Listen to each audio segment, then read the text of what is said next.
What is going on? It's Ethan with C3 Aviation, and today I'm going to be walking you guys through the cold and dark startup process on the FlightFactor A320. I gotta say, this is one of my favorite aircrafts to fly in X-Plane now. I don't really fly much else. I just think it's an outstandingly well put together model. All the systems function exactly as they should, and I just think FlightFactor did a really good job with this aircraft. So we're going to go ahead and jump in here. Alright, so first thing you're going to do is just go ahead and set up your displays. So PFD and ND displays should be set to bright. Same thing with ECAM upper and lower. We're going to go ahead and turn those all the way to bright. Now we're going to jump up here to the overhead panel. First thing I like to do is turn on the batteries, so we're going to do battery 1 followed by battery 2. Then we're going to turn on our external power. Just electric hydraulic pump goes to on, and all of the fuel pumps go to on as well. Engine generators, you're going to turn them on, but they will fault. That's okay. And then we're going to jump up here to our ADIRS, switch those to nav, wait until a line comes on, switch the next one to nav, wait for a line, switch the next one to nav, wait for a line, and then we should get an on bat there. Testing our fire detection system here. Hold that down, wait for the beeps. Go to the next. And go to the next. Alright, we're going to turn on our VHF 3 radio here. And we're going to jump down to the external lighting here. Strobe goes to auto. Beacon will leave off. Wing will leave off. Nav and logo I usually switch to 1. Runway turnoff stays off. Landing lights, I just put them to off, not to on. I just move them from track to off. And the nose light stays off. APU will stay off for now.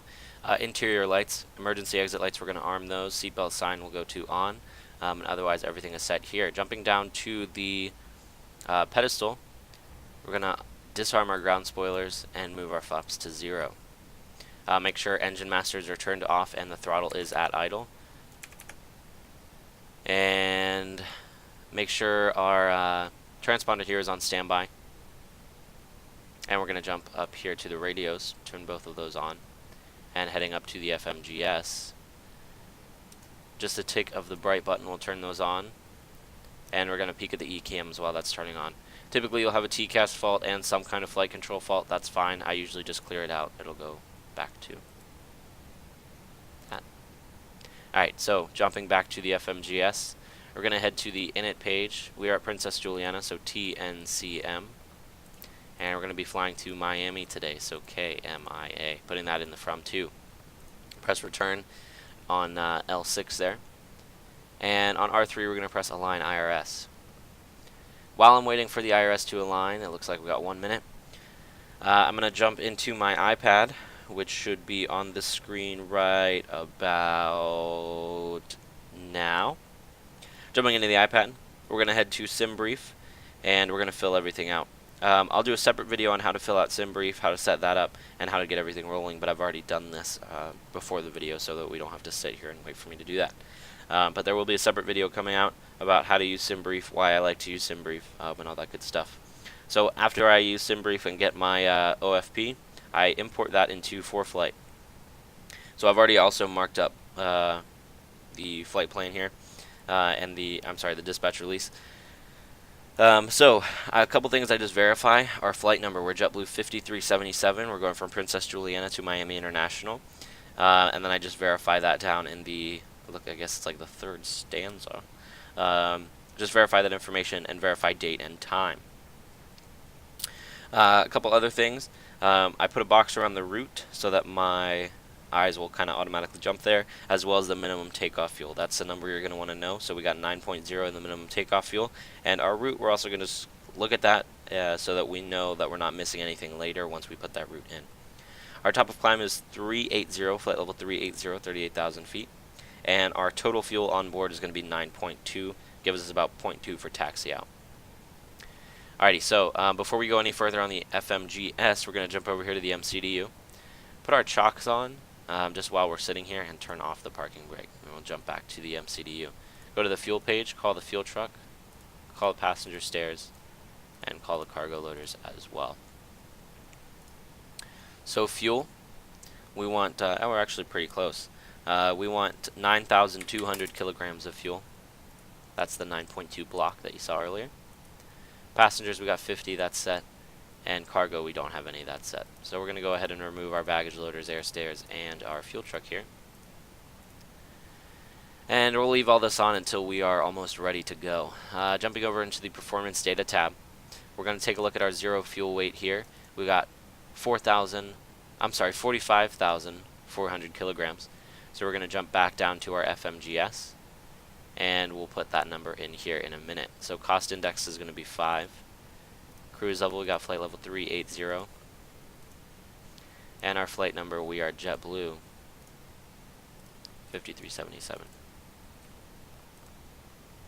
Jumping over to the next page, we're going to put that number in here, the 45.5, I always round up. And our block fuel, we got 9.2. And that goes in R1 and R2. All the other information here will automatically populate, and we're going to jump into our flight plan tab. So clicking on our departure airfield, and we're going to press departure. And winds are favoring runway 10 here at Princess Juliana. So we're on the Juliana 2 departure, juice transition. And now we're going to put in all of our airways to get us to the Miami arrival. So we're going to click on juice, click airways, and our first airway is Bravo 520. So we're going to put in B520 here on the keypad, and that goes in L1. And we're going to take that all the way to Sierra Tango Tango, and that goes in R1. And then we got Romeo Tango Echo 6 airway. And we're riding that all the way to Roble, R-O-B-L-L.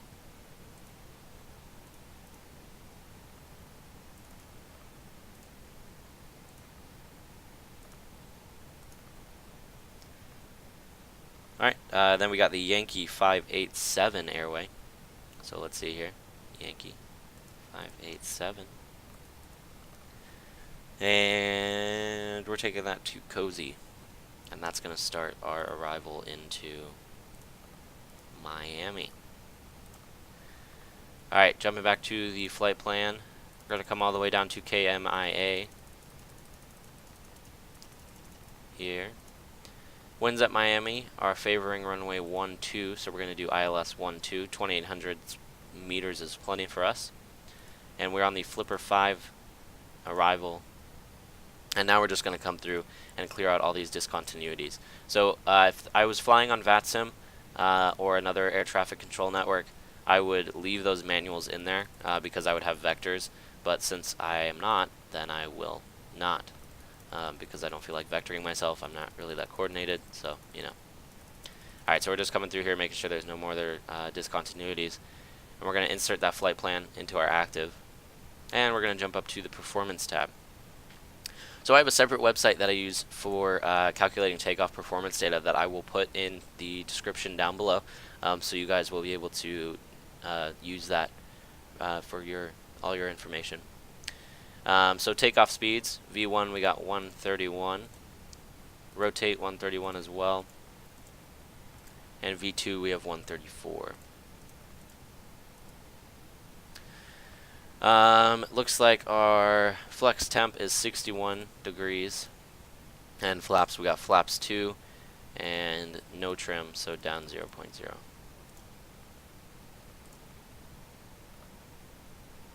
Alrighty, so after we put all that information in, I like to have the flight plan page up just so I know what's going on.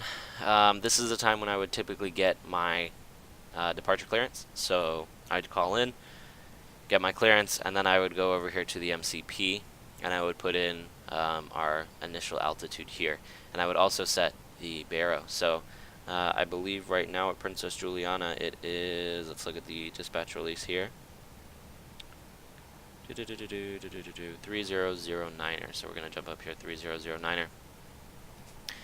And jump back over to our cockpit view. We're going to go ahead and pre-plan our pushback. I use Better Pushback. A link to this will also be in the description. I think this is the easiest tool as far as pushback planning goes. And let me actually just take a look at the airport diagram. So 10, so we're going to want to push back this way. That's what I thought. So we're going to pre-plan our pushback where we want to be. And we'll get our all right, Captain, guy talking to us here. Let me know through the menu when you're ready. Alrighty. So our next step, actually, we're pretty much all set up as far as pushback goes. So at this time, we're going to go ahead and call him. And as soon as I call him, I'll start the APU. That way, when I disconnect the ground power and air start, we have bleed air as well as power to the aircraft. So we're going to click start pushback. And as soon as we press start pushback and that loads, we're jumping up to the overhead panel, and we're going to press APU master switch. Come down here to the ECAM lower display, wait for the APU screen, and we're going to press start. Now that APU is coming, we're just going to verify that we don't have any front lights on whatsoever. That way we're not blinding this guy. And there's our tow coming through the building, just right through the building. There he is, and he's going to come through this cart too, I bet. Yep. There he is.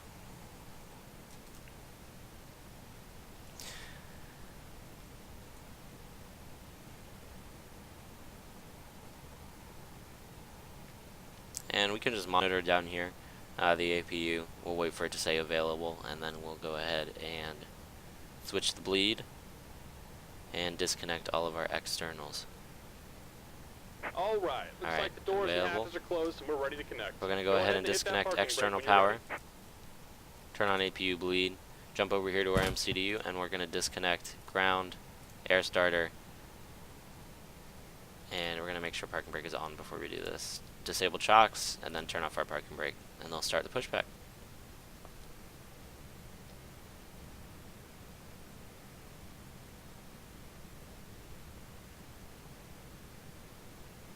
Well, they should start the pushback.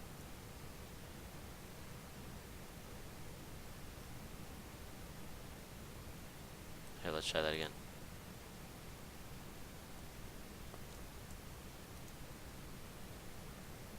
There we go.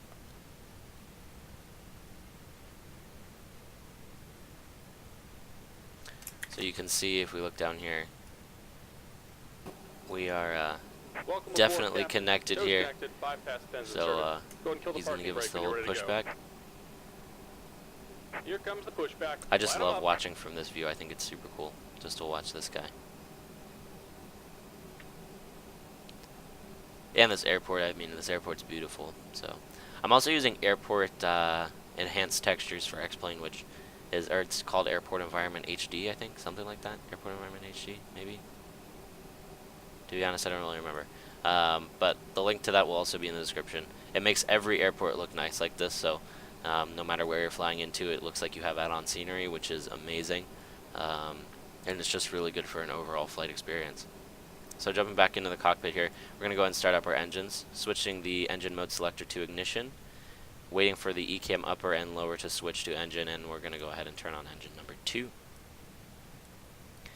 Just monitoring the ECAMs here, we're going to wait for our second engine to get stabilized and then jump on over to engine 1. Typically I wait for the available message to come up on the N1 indicator, and that's when I typically switch on engine 2. If I'm in a rush, I just wait for the generator to switch over and go off of fault. So you'll see here in a second, Gen 2 will come off of fault, and you'll hear a click.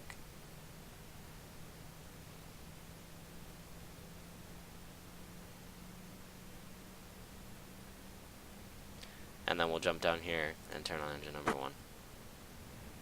Yes, I know I should have waited, but I'm not going to. I've also been kind of interested in single engine taxis. Haven't really tried it though, but I've heard that it's great economically. Good thing I'm not worried about that, because this isn't real life, but you know. Alright, so we're going to jump down here, set parking brake. Set your parking brake. And I'm going to go ahead and check our plane here.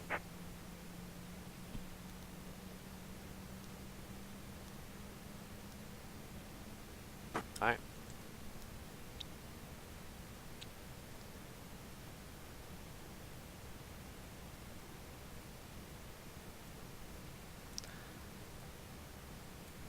Alright, so we're going to disconnect, get the hand signals from him. Should be on the right.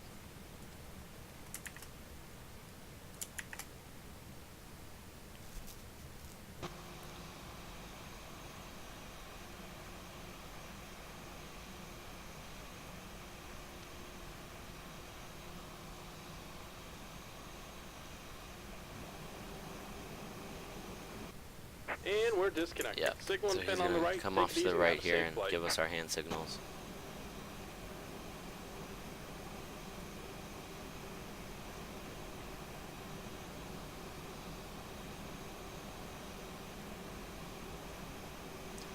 We're just gonna wait for those right here. Wow, that was pretty perfect camera placement. I gotta give myself props for that. Alright, there's our hand signals. So we're gonna go ahead and start our before taxi flows here. So, gonna jump up here. I always do the lights first, so we got nose to taxi. And we're gonna jump down to the pedestal. Arm our spoilers. Flaps go to 2. Jumping up to the ECAM displays here, we're gonna flip over to the auto brakes, set auto brakes maxed for RTO. And jump back in here. Press the takeoff config button. And press it one more time to test it, and we got takeoff config normal, so we are ready to taxi. We're gonna go ahead, disable the parking brake, and get our throttles going here. We are ready to go. So yeah, I'm still saving up some money for a decent yoke. I don't want to buy anything, or I'm sorry, a decent joystick. I don't want to buy anything really crappy, so I've been flying with mouse and keyboard, and I gotta say I'm getting pretty good at it. Like, not to just like talk myself up, but I'm getting pretty good at mouse and keyboard, like, honestly, which is interesting because, you know, well, that goes nowhere, so we're just gonna turn right here. Also, to be fair, I have not ever flown into Princess Juliana, so I'm not used to this airport whatsoever. But that's okay, that's why we have taxi diagrams.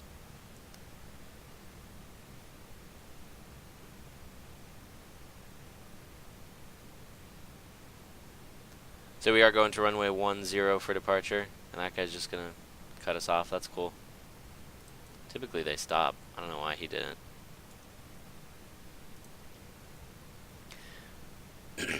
I gotta say though, for those of you who are not convinced that X-Plane is better, I used to fly FSX. I flew FSX, then FSX SE, and then P3D, but I switched to X-Plane maybe 2 or 3 months ago, and I honestly love it. Once you get the right add-ons in, I think it's great. As a real-world pilot, it honestly mimics the flight envelope, the flight mechanics, everything way better than FSX ever did. And I don't know why that is, but honestly, I couldn't make a better argument for X-Plane. Like, I really love X-Plane. I think the default graphics are so much better than FSX and P3D just put together. I just think it's a great program. So we're going to come to a stop here at the hold short and just check the arrival area. So arrival area is clear. We're going to jump up here to our overhead, turn on our landing lights, runway turn off. Beacon should have been turned on with the APU, whoops. And we're going to go ahead and turn off the APU as well. Give the old flight attendants a nice little ding-dong there. And we're going to jump back in here, make sure our MCP just double check our initial altitude. And we'll go ahead and taxi on. So for those of you who also fly with mouse and keyboard who are wondering how I fly with mouse and keyboard, I have F1 and F2 set as my, oh, there's a nice, that's my ForeFlight there. And we're going to get one in here. Yep, there it is. Approaching. So, anyway, 0. F1 and F2 are my throttle up and down, except inverse that. So they're my throttle up and down. Q and E are my yaw left and right. And I use W as my center to center yaw. So just make sure we're lined up here. On runway And let's start this takeoff roll. Now the takeoff is a little weird with mouse and keyboard. I'm not entirely sure why. I gotta get myself straight here. All right. So engines were stabilized at 40 knot, or I'm sorry, 40% N1. So we're gonna go ahead and start our roll, and we're gonna bump it down to flex.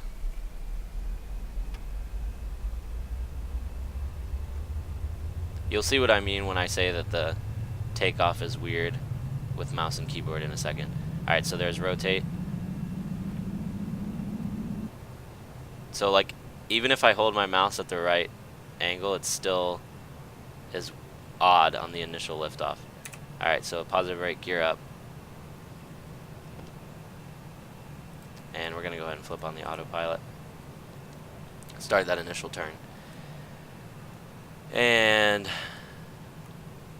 wait until we hear that outer marker. If we hear it, we might not hear it. Sometimes you hear it, sometimes you don't. Usually when I hear the outer marker, I'll go ahead and switch to climb, but since there wasn't one, we'll go ahead and wait for that prompt and switch to climb thrust now. So as we got that climb thrust going, we're going to go ahead and disarm the spoilers there. And we got flaps 1.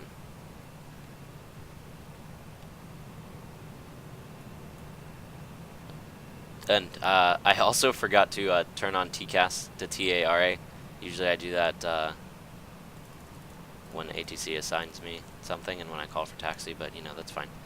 Alright, so we're going to flip flaps back to flaps 0.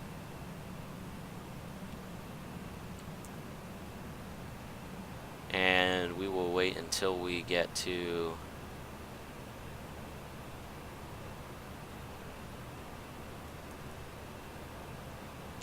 250 knots here. And once we reach about 4,500, we're going to jump up here, leave our landing lights on. Nose lights will come off, runway turn off will come off, and that is about it, guys. So 5,000 feet we just crossed. That is the transition altitude here in at Princess Juliana. So we're going to standardize our baro there. Alright, and we're at 250 knots. So we would continue on with the departure to top of climb and ride it out. So that is pretty much it for this tutorial. Hopefully it was educational. Hopefully you guys learned something. You know, this was a really fun video to make. I love this aircraft, like I was saying. It's expensive, but it's definitely worth it. And honestly, you know, if you have any questions, you guys can comment down below. Like the video if you enjoyed the video. And otherwise, yeah, I will make another video, guys, soon. So the next video, I think I'll probably go over how to use SimBrief, why I like SimBrief and all that stuff. I think that'd be a good video for everyone to see. So alright guys, thanks for watching. Comment, like for more videos.